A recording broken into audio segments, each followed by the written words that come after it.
Parsha Toldos has a very special place in my heart. It is both my birthday Parsha and my bar mitzvah Parsha. I was actually born on Shabbos of Parshas Toldos 37 years ago. And my bar mitzvah was on Shabbos. And of course, in this week's Parsha, we have the birth of Jacob, of Yaakov, my name, as you know. And we have his machinations, all the things that I like. It's a very special Parsha. But it's extra special today because there's something really special in store for you. It's year 8 of the Parsha Podcast. I'm in the Torch Center in Houston, Texas. And we're gonna do some deep and deeper into the Parsha to see behind the scenes, underneath the text, what's actually happening in the background of the Parsha. But I think this week it's really not deep and deeper. It's like deep and deeper and deepest. We're going to go to some very advanced, esoteric places. You will find it to be very interesting. We'll have a nice callback to an episode that we did a few weeks ago. There's something really special in store for you, and I want you to tell me if I'm overselling after you hear it. In this podcast, we will be focusing exclusively on the beginning of the Parsha, and let's begin with segment number 1. It's deep, but we'll still go a bit deeper. The birth narrative of Jacob and Esau. I want to read the first 8 verses of the Parsha with some of the Rashi commentary, and this will be our first segment, and we'll go a little bit deeper than we have done in the past, maybe the rebroadcast, but it's going to be also a nice baseline for the succeeding segments, please God. The Parsha begins, Ve'ela Toldos. These are the Toldos. These are the chronicles or the descendants of Isaac. Isaac, son of Abraham. Abraham begot Isaac. Rashi tells us that the scoffers said, well, Isaac is not really the son of Abraham. We have to do a genealogy test, a paternity test, because really, Sarah spent the evening with Avimelech, and the Almighty, to thwart and foil the scoffers, he made that the visage, the countenance of Isaac perfectly resembled that of Abraham. No one had any doubt. Okay, the verse continues. Isaac was 40 years old when he married Rebekah. Rebekah, the daughter of Bethuel from Aram, the Aramite, from Padan Aram, the sister of Laban, the Aramite or the Aramean, and that is who he chose for a wife. Okay, so we're getting some more background. We have Isaac, son of Abraham. He looks like Abraham. He is 40 years old and he marries Rebekah, Rivkah, and she's the daughter of Bethuel and the sister of Laban, and they're all from this place called Padan Aram, and he's an Aramean, and Laban's an Aramean, and we revisit the pedigree in the hometown of Rebekah. And again, Rashi tells us that this is presented to us, even though we know this already in the past. In last week's Parsha, we read about how Eliezer was sent to go find Rebekah, and he went to Aram Naharaim, and he met these Arameans, Bethuel, Rebekah's father, Laban, Rebekah's brother. We know this information already. But it's revisited over here to tell us her praise. Even though her father was a sinner and her brother was a sinner, everyone's wicked in her whole hometown. It's just a cesspool of wickedness. Nevertheless, she remained pure. Okay? So we meet the primary characters. Isaac, his pedigree, Rebekah, and hers. And then we read verse 3. Isaac was praying to Hashem opposite his wife, for she was infertile. She was barren. And God heeded him, and Rebekah became pregnant. The third verse of our Parsha tells us that these people, Isaac and Rebekah, they're married, but they're not having any children. As we shall see later on, it was 20 years from when they got married until their children were born. Isaac was 40 when they got married, and Isaac was 60, 20 years later, when Jacob and Esau were born. So she's barren for a very long time. And what do we do in such a situation? Isaac prays opposite his wife, and God listens, and Rebekah became pregnant. Now, there are many words in the Torah that are used for prayer. We've said in the past many times that there are 10 languages, 10 verbs of prayer, because each one is a bit different and it's a bit nuanced. And we're like the Eskimos. The Eskimos have lots of words for snow because their whole life is really about snow. They live in the snow, in the igloos, and everywhere they see is snow, so they could tell the difference between the subtleties of the different sleets and the sloshy snow and the powdery snow. I'm just making this up. And the icy snow. And therefore they could tell the differences. We are experts in prayer. It's a central component of our religious life. It's one of the pillars upon which the world stands. Our nation is really dedicated to the craft and the art of prayer. And therefore there are a lot of different words, 10 different words, that are used for prayer, because every prayer is a bit different. Now this word for prayer that is featured in the 3rd verse of our Parsha, it's a very unusual word. Vaye'etar Yitzchak. So what does this mean? It doesn't say Vayitpalel or Vayifga. There are a lot of words, and it uses this one in particular. So Rashi tells us that this word, Vaye'etar, which is the word for prayer, it's a certain type of prayer. It refers to a certain profuse and incessant prayer. He didn't just pray and leave. He prayed, and he pestered, and he continued, and he didn't stop. It was incessant. It was continuous. Okay. And then it says, Lenochach ishto, opposite his wife. So Rashi tells us again, very interesting. They prayed opposite each other. Isaac prayed in one corner, and Rebekah prayed in another corner. And then the verse tells us, the verse wraps up, Vaye'aser lo, and God hearkened to him. And Rashi tells us, to him and not to her, because his prayer was more powerful than her prayer, because he was a righteous person, the son of a righteous person, whereas she was a righteous person, the son of a wicked person. And therefore the verse says, God listened to him and not to her. Okay, so a few observations. This is the warm-up segment. The warm-up segment. It's deep, but it's just the beginning.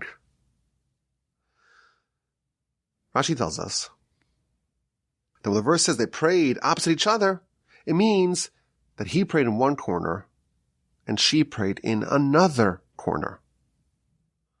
So this got my attention. What is this idea of praying in corners? Specifically, him in one corner and her in the other. Of course, when I had such a question, I texted my brother-in-law, Shmuley Botnick, and he suggested something to me. He said maybe it has something to do with sacrifices. We know that Isaac, he was a sacrifice by the binding of Isaac. And his greatness was that of avoda, the idea of service to God. And the Talmud equates Isaac with the parochos, with the curtain. So maybe Isaac's prayer, which again, we have a very unusual word for it, vaye'aser. It's a very unusual word to describe prayer. His prayer was a form of a sacrifice. And we know part of the process of sacrifices is to process the blood of a sacrifice on the corners of the altar.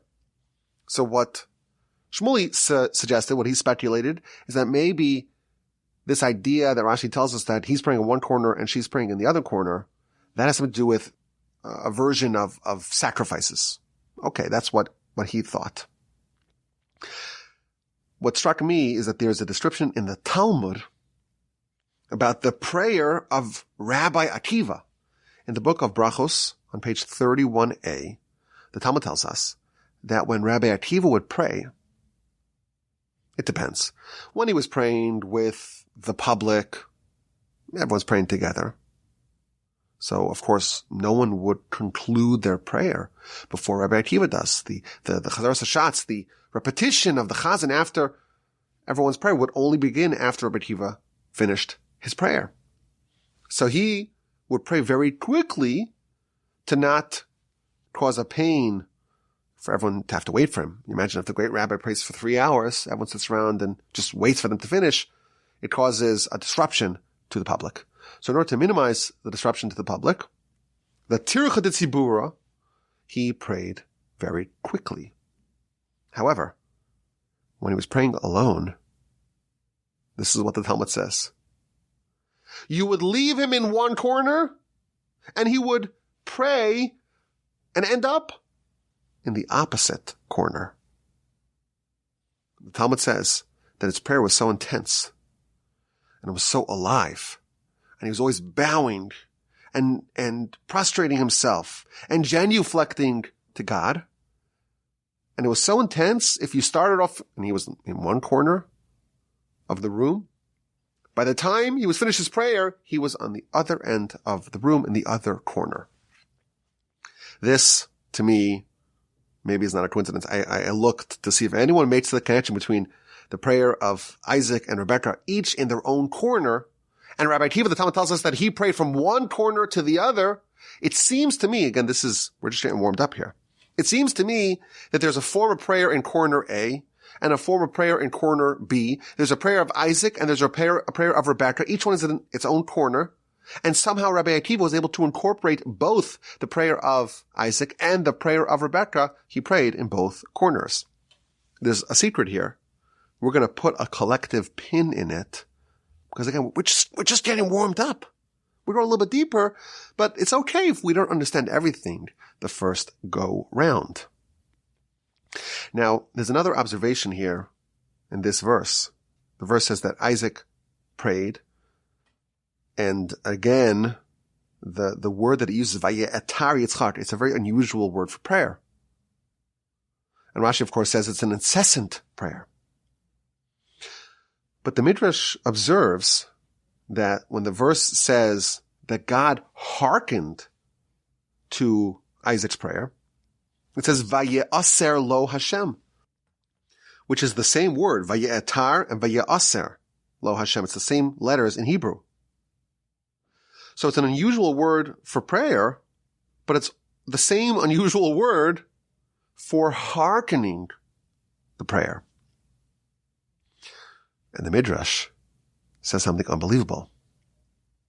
The Midrash says that this word, Vaye'atar and Vaye'aser, it comes from the word that means digging, like digging a tunnel. Isaac and Rebekah had a problem. There was infertility. And by the way, the commentaries tell us that it wasn't just infertility on one end. Both he and her were infertile. They had a problem. They wanted something, but there was almost an impenetrable wall, an impregnable wall between them and what they wanted. So what do you do when you're in a situation and you need to get through and there's a wall that you cannot possibly get through? Isaac and Rebekah found another way in. Vaye'atar Yitzchak. He prayed, but again, the word also means to dig. He started digging beneath the walls. He started tunneling his way in. Now God hearkened the prayer. And the word that it uses to describe God listening to Isaac and Rebekah's prayer, well, Isaac really specifically, Vaye'atar lo, God listened to him in particular. It's the same word. Vaye'aser lo. Says the Midrash, God also contributed. God, while Isaac was tunneling from one side of the wall, God was tunneling from the other side. And they met in the middle. And the Midrash offers an analogy of a prince.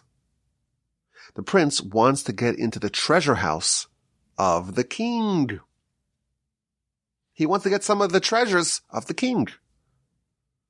But you try to break into Fort Knox, you can't do it. There's no way to enter. It's impregnable. How are you going to get through the defenses if you go head on? So the prince decides, I'm not going to go through this wall. You can't do it. I'm going to tunnel my way in. Now the king wants his son to have the gold. So he works in tunneling towards him from the opposite direction, and thus easing his efforts. To me, this was an amazing description of prayer. There are a lot of different words that you could use for prayer. And the particular word that's used over here is a word that also means to tunnel. It seems to me that there is a sort of prayer that is reserved, that is dedicated for absolutely impossible circumstances. The walls are locked, are formidable, are impenetrable. There's no natural way in. Of course, prayer we need for everything. We pray every day just for the basics.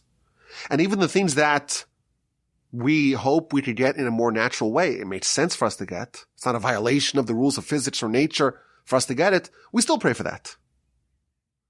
And that's a normal prayer. This is a special prayer, a prayer dedicated for impossible tasks. Isaac is infertile. Rebekah is infertile. Naturally, biologically, there's no way for them to get what they want. There's a wall. The wall is stopping them. But there's a type of prayer for that situation as well. And that's the type of prayer that Isaac deployed. The tunneling prayer. It's impossible. Yes. But God is also tunneling, so to speak, from the other side. What a beautiful idea. I think it's particularly apt for our times. You think about our brothers and sisters in Gaza. And there's a lot of tunnels there as well. And they're trying to clear out the tunnels in Gaza. And the place is swarming with terrorists. And it's all booby-trapped. And there's all sorts of difficulties that really make it an impossible task. I think it's very appropriate for us to know that there's a sort of prayer. There's a type of prayer. There's a mode of prayer that's dedicated for the impossible. It's impossible. You can't do it. Well, we'll try it nonetheless. We have a direct channel to God. And there's a form of entreatment of God for impossible situations. And when we do that, when we rely on God to help us out of a situation that's impossible, He starts tunneling in our direction. What a beautiful idea. That is the form of prayer of Isaac. Continues the verse, she becomes pregnant. But it's not the idyllic pregnancy that everyone dreams of. The kids are fighting within her. And she says, if so, lama ze anochi, why am I? And she went to inquire. By God, she went to speak to the prophet. So there's a lot to unpack over here. The kids are scuffling, they're struggling, they're running within her. And she says something. She says, if so, why is this I? It's a very mysterious formulation. Vatomer, and she said, Im kain, if so, lama ze anochi, why is anochi I? And she went to ask God, she went to inquire by the prophet. And Rashi, of course, tells us very famously that when she passed by the halls of study of Shem and Aver, then Jacob, who was one of the babies within her, he stirred and he wanted to go out. When she passed by the entrances for the halls of idolatry, well, then Esau was aroused to leave. And that's the struggle that's within her. And then she says, why is this I? Why was I praying so much for this pregnancy when it's so painful, it's so difficult, it's so problematic? And she went to the prophet. And the prophet tells her, Shnei goyim bivitneich. There are two nations within you. And two kingdoms from your innards will go their opposite ways. And one nation will rule, will overpower the other nation. And ultimately, the older one will be submitted to the younger one. This is a very loaded prophecy. And Rashi gets us into the whole discussion here. Rashi tells us, first Rashi notices something unbelievable.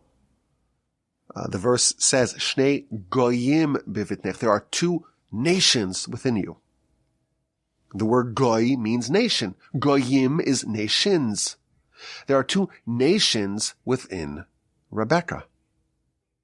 But Rashi notes that in the Torah scroll, it doesn't say goyim, gimel vav yud mem.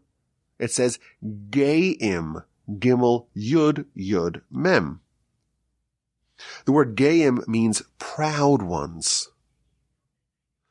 So the word is pronounced as goyim, nations, but the word is spelled as geim, proud ones.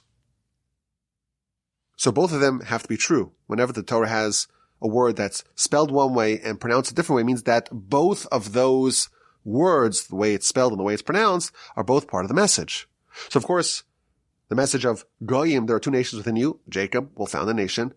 Esau will found a nation as well. But there's another layer. Shnei geim bevitnech. There are two proud ones within you. Says Rashi, this is a reference to the heirs of Jacob and Esau. Elu Antoninus v'Rebbe. This is a reference to a pair of people, of leaders of their respective nations that will happen 15, 1700 years later. Rabbi Judah the Prince will be the leader of the Jews, and Marcus Aurelius Antoninus will be the leader of the Romans. The Rome, of course, is going to be the nation of Esau. And when the prophet tells her there are two proud ones within you, he's hinting to the future descendants of Jacob and Esau, namely Rabbi Judah the Prince from Jacob and Marcus Aurelius Antoninus from the nation of Esau. Now this is a very unusual Rashi. Rebekah is having a difficult pregnancy. She has some morning sickness. And she goes to the prophet. And she says, well, why is this I? And the prophet says, in 1700 years, the two people that are within you, the two children, the two embryos, the two babies that are within you, will have descendants named Rabbi Judah the Prince and Marcus Aurelius Antoninus. He'll be the emperor of the Roman Empire. And that's somehow going to be comforting for her right now. Very, very interesting. Now, just some background. Rabbi Judah the Prince and Antoninus, they have a very collaborative relationship. The Talmud tells us that there were tunnels connecting their two palaces. Rabbi Judah the Prince, the president of the Jewish people, also the architect of the Mishnah, one of the most important, significant personalities in our history. And the Roman emperor, Antoninus, he had a palace in Caesarea, and there was a tunnel connecting these two palaces. And every day, Antoninus would travel along this tunnel, emerge in the house of Rabbi Judah the Prince, and they would study Torah together. And the Talmud tells us that Marcus Aurelius Antoninus surreptitiously converted and became righteous. And when Rabbi Judah the Prince, when he wanted to organize the convention, the 20-year convention to codify the Mishnah, he had the support and the political cover from the Romans because he was best buds with Antoninus. So there is a certain degree of comfort that the prophet is telling her that in the future, even though they're fighting now, in the future they will be collaborative. But it's still a very interesting comment in Rashi. Finally, we have the rest of the narrative. At the end of her term, there are twins. Another amazing Rashi. Rashi notes that the word te'omim, which means twins, typically is spelled with an aleph, a tough aleph, vav, mem, maybe even a yud, and then another mem.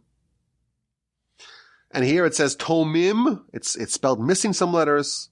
Whereas by Tamar, Judah and Tamar, later on in the Torah, later on in Genesis, we read about Judah and his daughter-in-law, and they bore twins as well. There it's spelled a little bit differently with all the letters in place. Here it's spelled missing some letters, and that is here to teach us that because Esau is not going to be righteous, it's not appropriate to spell the word that is referring to the twins within Rebekah with all the letters, because there's something missing, so to speak. Whereas in the episode of Tamar and Judah, their twins are both righteous, therefore the word Te'omim is spelled with all the letters. Okay. Esau is born, the verse says. The first one came out. He is ruddy. He's red, completely like a cloak of hair. And he's called Esau. He's ruddy, Rashi tells us. That's a sign that he'll be a murderer. And he's completely like a cloak of hair. He is full of hair, Rashi tells us, like a garment made out of wool that's full of hair. And the last verse that we are going to address is the birth of Jacob. Afterwards, his brother comes out and his hand is clutching on the heels of Esau.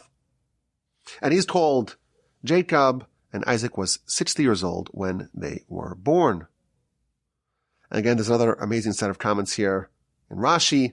Rashi says that Jacob was really on one dimension also, the firstborn. He gives the analogy of a cylinder. If you have a cylinder and you put in two rocks in it, so you put in rock number 1 and then rock number 2.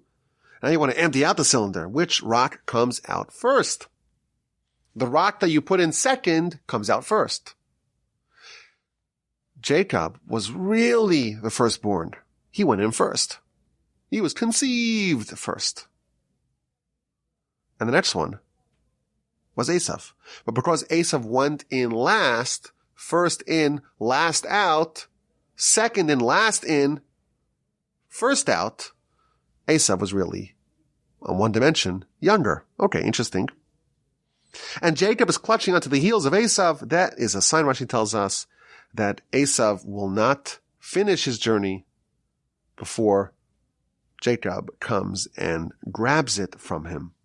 The end of a journey is called the heel, and that's why the time before the Messiah, that's called the Ikvasa de Mashiach, the heel of Messiah.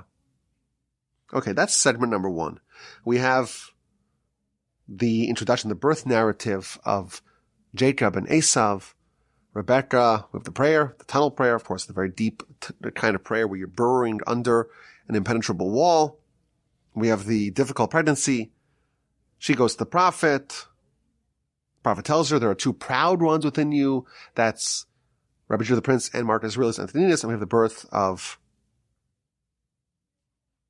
initially Esau and then Jacob. Let's get to segment number 2. Let's go a bit deeper here. We have the background. We're all warmed up. Let's dig in a bit deeper. Let's start with the birth of Esau. The verse says, Vayetze harishon. The first one came out. He was admoni. He was ruddy. He was red. Kulo ka'aderes se'ar. He's completely like a cloak of hair. And his name was Esau. This is 25:25 of Genesis. What does this mean? So Rashi says, he was ke'aderes se'ar. He was full of hair, like a talus, like a garment of wool that is full of hair. You read this Rashi, and Rashi seems to be belaboring a certain point. The verse is telling us that, most kids are born with very little hair. Some, have a little hair on their head. Some even have some peach fuzz. It's very rare. I don't know, does it even happen? A child's born with a full beard? And chest hair? And back hair? And underarm hair? Hair all over their body? That is very rare. When Esau was born, he was covered in hair. Like a garment of wool that's full of hair. There's no spot that has no hair. Kabbalistically, we're told that this is a symbol that everything gets caught up. If something's very hairy, everything gets caught up in it. Whereas if something's smooth, it could just roll off of it. Esau is someone, he's going to do all the sins and everything's going to get caught up in him. That's what the Kabbalists say. But We're not quite there. We don't know what that even means. But I did notice something unbelievable. When I was studying with my study partner on Sunday, it hit me. Rashi doesn't just say that he was full of hair. Rashi says he was full of hair, like a garment made of wool that's full of hair. Esau is hairy, okay, but he's like a cloak of wool. Wool. What is the Torah significance of wool? And then I remembered that this is not the only fabric that Esau is compared to. In chapter 37, so this is, we're up to chapter 25. In a couple of weeks, we'll read Parshas Vayeshev. And the very first verse of Parshas Vayeshev, chapter 37, verse 1, it says, Vayeshev Yaakov, and Jacob dwelled in the land of the dwelling place of his father, in the land of Canaan. After he spent 20 years with Laban, traveled back, he met Esau along the way. Now he's finally settled in the land of Canaan. Now, the chapter that immediately precedes this one, so chapter 36, the very last chapter in Parshas Vayishlach, the chapter is dedicated to the long and detailed genealogy of all the chieftains of Esau. And right away it says that Vayeshev Jacob dwelled in the land of Canaan. And it tells us about his son, Joseph. So Rashi, in his comment, he provides us an analogy of the flax dealer and the blacksmith and the spark and the wise man. Rashi says that there was a flax dealer who had camels laden with flax. And the blacksmith was wondering, how was all this flax going to enter? So the wise man said, if you just take your hammer and hit your anvil, and you have one spark that comes out of the hammer striking the anvil, that will consume and engulf all the flax. Okay, that's the analogy. What's the lesson? Jacob witnessed the massive empire of Esau. Chapter 36, it lists chieftain after chieftain, all these very impressive leaders that emanated from Esau. And Jacob, he sees that and he says, how can I possibly conquer all of this? And then the verse says that Jacob dwelled in the land of Canaan, and he had a son named Joseph. The house of Jacob is like a fire, and the house of Joseph is like a spark. And the house of Esau, that is like straw. One spark comes out of Joseph, and that will consume and engulf all of the flax of Esau. In this analogy, Jacob is the blacksmith. Esau, he's the flax dealer with all the camels bearing flax. And Joseph, that's the spark that is emitted from the anvil of the blacksmith that will engulf the paper tiger, the flax of Esau. Now, of course, there's a lot of stuff going on over here. A lot of different moving parts. Very interesting comment. But for our purposes, Rashi compares Esau to flax. Flax, that is the material that used to make linen. So Esau is compared to, he's very hairy. I dare say he's very hairy, like a wool garment. And that's in 25:25. 37:1, Rashi tells us, he's like flax. He's like linen. Wool and linen. Wool and flax. There is a prohibition in the Torah that appears in two places. Leviticus 19, Devarim 22. Not to wear a garment woven of these two fabrics. You could wear a wool garment. You could wear a linen garment. You cannot wear a garment that's partially wool and partially linen. Esau is shatnez, Shatnez is the name, the Torah name for this kind of fabric. That was my observation on Sunday. I have to say this is one of my favorite observations. It's a Parsha Podcast special. Esau is compared to two fabrics, wool and linen. And again, Rashi in both places, he's telling us an interpretation and he just throws in, oh, Esau is like wool. He's really hairy, like a garment of wool. That's over here, 25:25. And then 37:1, he doesn't just say, well, Joseph will consume and destroy Esau. He first tells us that Esau is like camels. He's like a flax dealer with camels full of flax. Esau is flax and linen. He is Shatnez. Now the big question, of course, is what do you do with such an observation? What is the lesson for us? So I had a few ideas, but I think there's probably more ways you could go with it. The first idea, maybe the first angle of investigation, is that we know there are two instances when Shatnez is permitted. If you wear tzitzis, the mitzvah to wear strings, fringes on the corners of your four-cornered garments, if that garment has Shatnez, it is permitted to wear. Thus, it's hinted in the verse, but it says it explicitly in the Talmud.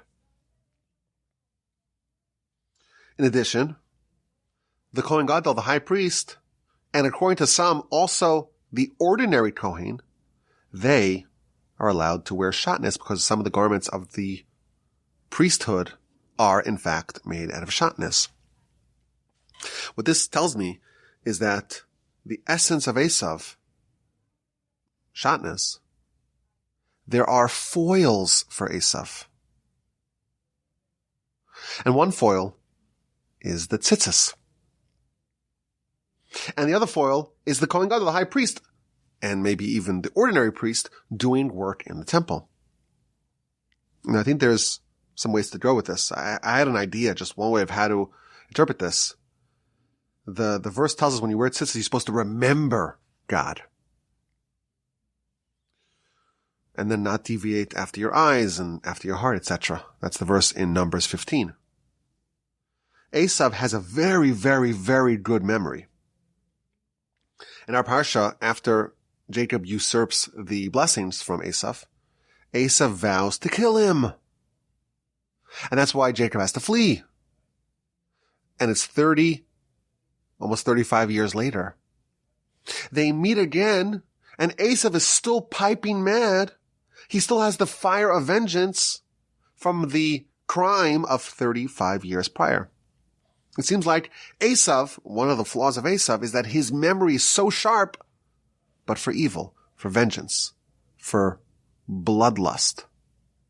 And the opposite of that is tzitzis, where we remember and never forget God.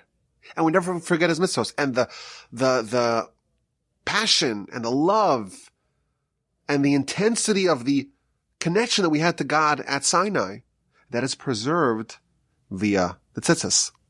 So tzitzis are the eternal memory of goodness, and that perhaps is the foil for Esau, which is the eternal memory of evil. Again, only one angle of investigation. Another angle of investigation. If Esau is Shatnez, well, Shatnez is unique in that it is a mixture of two things, wool and linen, and each one alone is okay. Wool is fine. Linen is fine. It's only the mixture that's a problem. Now, the Midrash tells us that the spiritual origin of the prohibition of Shatnez comes from the offerings of Cain and Abel. Cain and Abel, of course, chapter 4 of Genesis, they each brought an offering to God from their bounty. Cain was a farmer. Abel was a shepherd. And each brought from their bounty. What did Cain bring? So the verse doesn't really tell us. But the Midrash says he brought flax. And what did Abel bring? He brought unshorn sheep. Cain brought linen. Abel brought wool. Says the Midrash, this is why shatnez, the mixture of wool and linen, is prohibited. You cannot mix the offering of the sinner, i.e. the offering of Cain, with the offering of the righteous one, with the offering of Abel, and therefore it is prohibited. Esau, he embodies this mixture. He has some good and some evil, and it's so deeply intertwined, it's interwoven, that is way worse. Wool on its own is fine, linen on its own is fine, but the mixture of the two, the binding, the tapestry of the two, that's the ultimate evil. Now, a few years ago, we had another Parsha Podcast special where we observed that Esau is compared to two animals. He's compared to two fabrics, but also to two animals. 25:30, when Jacob secures the birthright, the verse says that Esau said to Jacob, "Halitenina, feed me please, from this red stuff." And Rashi notes that this is an unusual word for feed me. Rashi explains that this is the type of feeding that you do when the person opens their mouth and the other person pours it down their mouth. And then Rashi adds, this is what the Mishnah says, that when you feed a camel, mal'itin oso, you feed it in this manner. When Esau asked to eat, he asked to be fed like a camel is fed. And by the way, you remember the flax dealer who had all this flax, and the blacksmith was told just one little spark from the hammer on the anvil will destroy all that flax. What was carrying the flax? Rashi 37:1 tells us camels. Not a coincidence. Esau is a camel.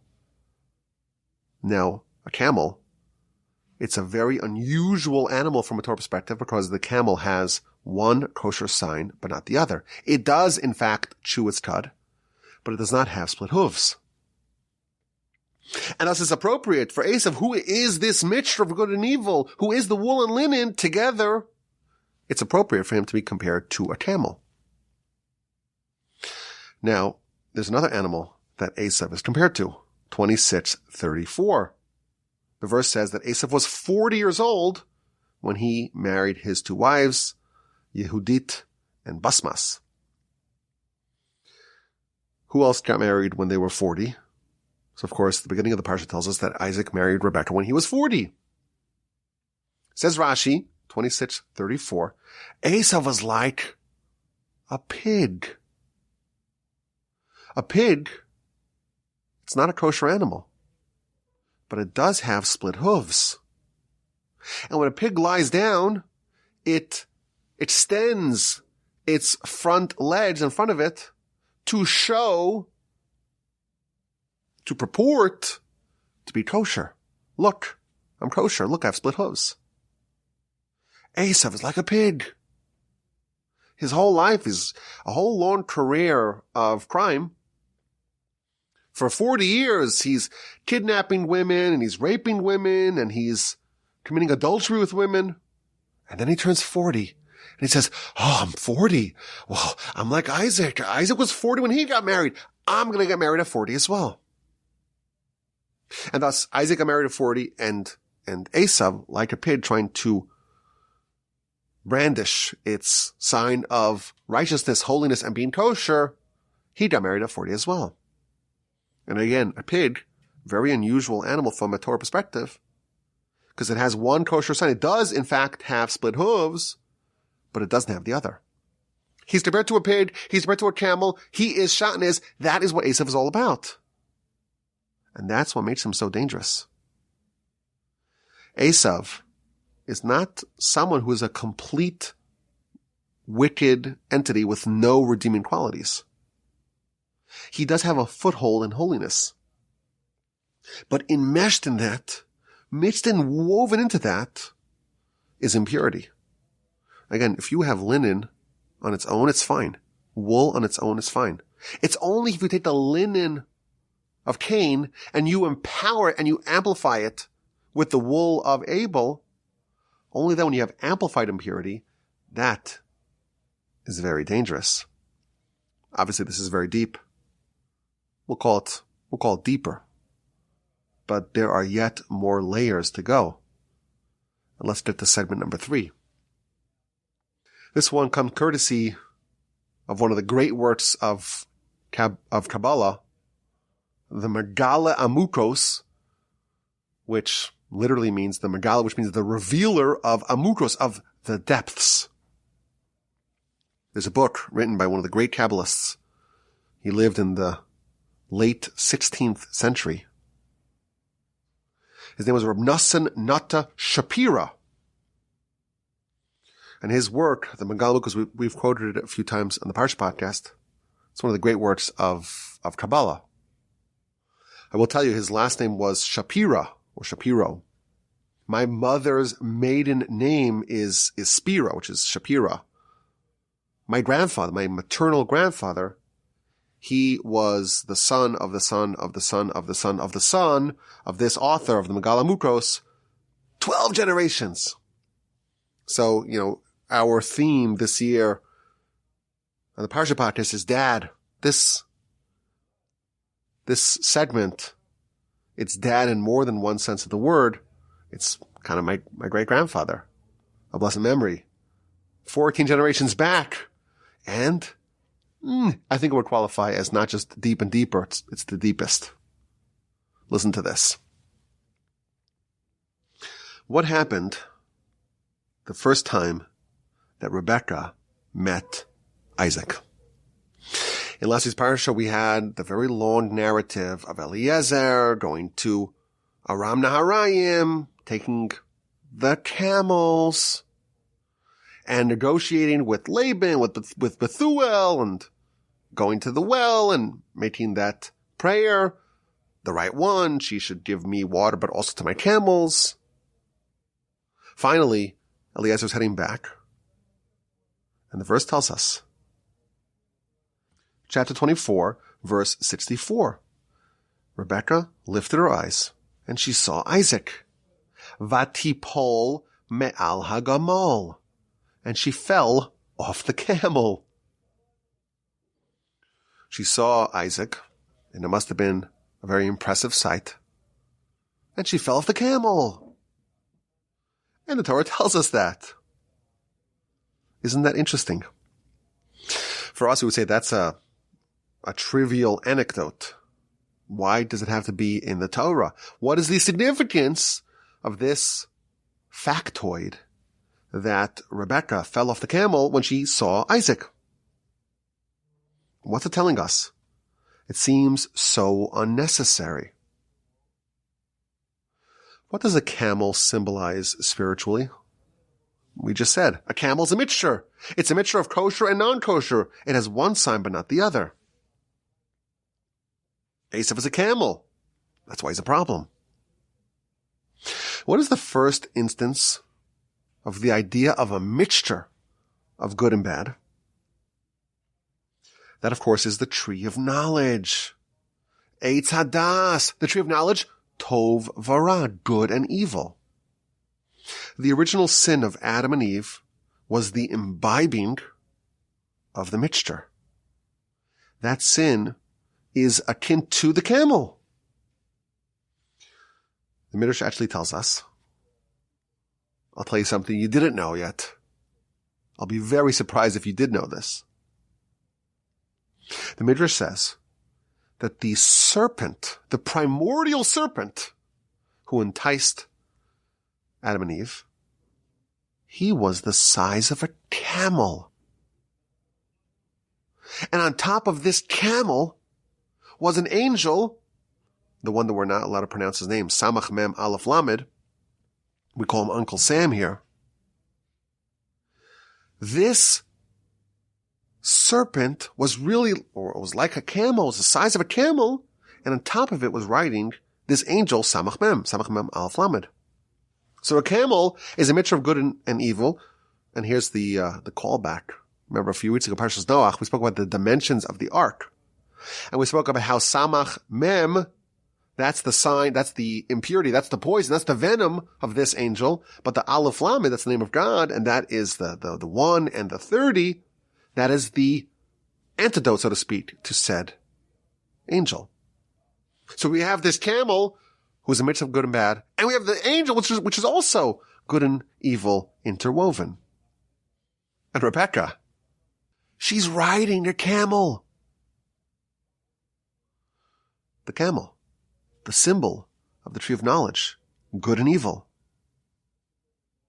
The camel that symbolizes the sin of Adam and Eve. It symbolizes the confusion and the mixed nature of humanity ever since that sin. What was the primary result of the sin of eating from the tree of knowledge? The verse tells us, death. On the day they eat from the tree, you will be condemned to die. The Hebrew word for camel is gamal, gimel, mem, lamed. That is an acronym for garam misa la'olam, caused death to the world. This camel, which symbolizes this sin, that caused death. That condemned the world to die. So obviously this is a much deeper reading of the Torah. Esau, he says, haliteni, feed me. In this very unusual word, it doesn't say ha'achileni, feed me. It says haliteni, feed me like a camel. And he's compared to carrying flax on a camel. And Rebecca, she falls off of the camel. And there's more. There's a well-known precept in the Kabbalistic literature that Isaac and Rebekah, they emanate spiritually from Adam and Eve. A reincarnation of Adam is Isaac. A reincarnation of Eve is Rebekah. And they came back with a mandate to fix the flaws of the two forebears.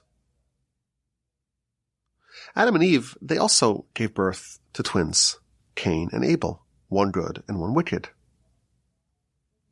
They sinned with the tree of knowledge, good and bad, with a camel, and the camel is still very, very strong within them.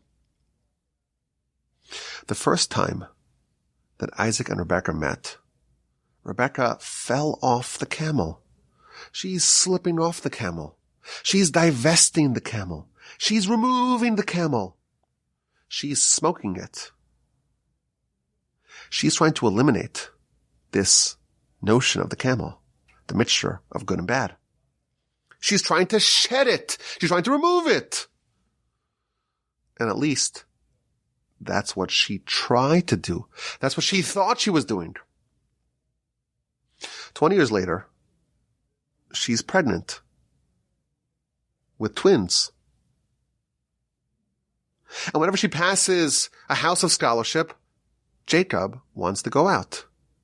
And when she passes the idolatry, Esau wants to go out. Jacob is totally good. Esau is totally bad. It's a redux. We've met Cain and Abel once again. There's this tussling of these children within her, and that tells her, oh no, I tried to get rid of the camel. I tried to slip off the camel, but the camel's still here. We still have this mixture of good and bad.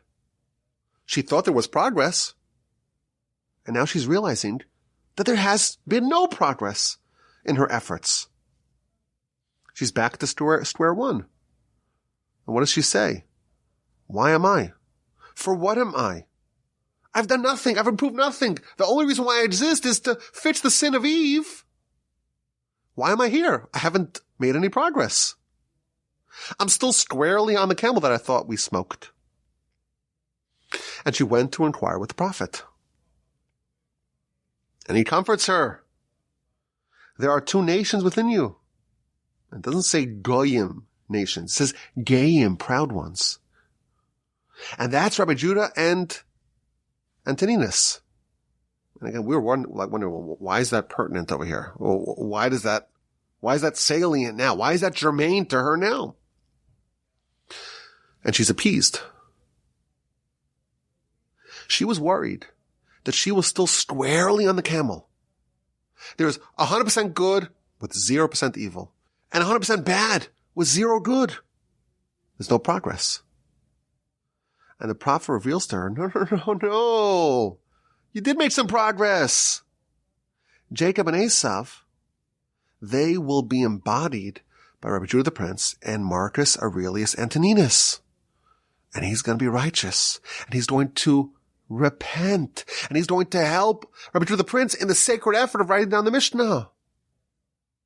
Even Esau. You think Esau is just bad. He's just a reincarnation of Cain. Even Esau is not pure evil. There's a little spark of righteousness within him.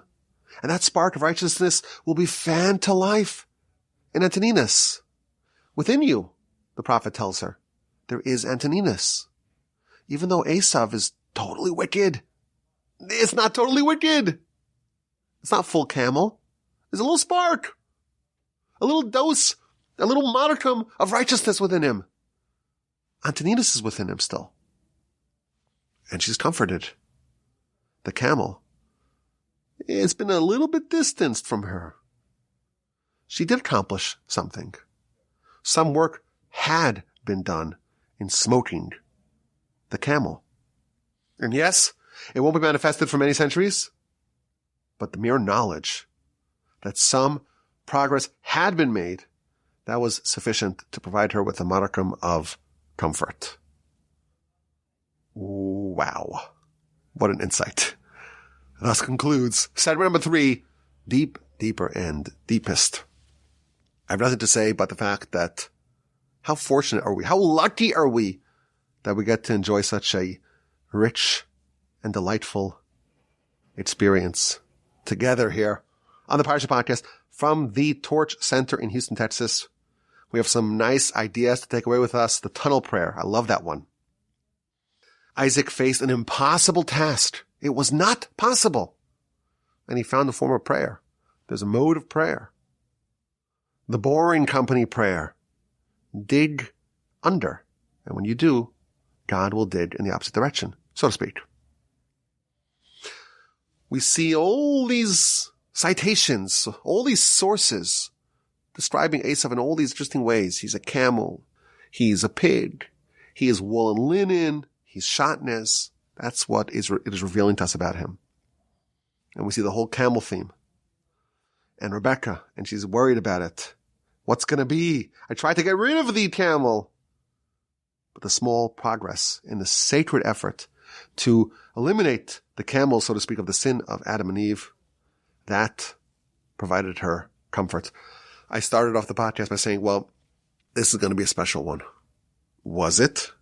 Did I live up to the billing? Was it worth the price of admission? Let me know. Send me an email. rabbiwolbe@gmail.com. I'm in the Torch Center in Houston, Texas.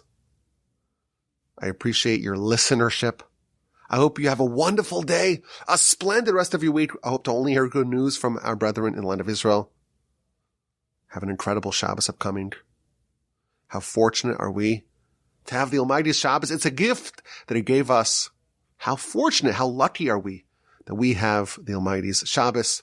Thank you, Hashem, for giving us this wonderful Torah and this wonderful Parsha Podcast. And please, God, with help of the Almighty, we will continue to study on the Parsha Podcast, on year 8 of the Parsha Podcast. Please, God, next week.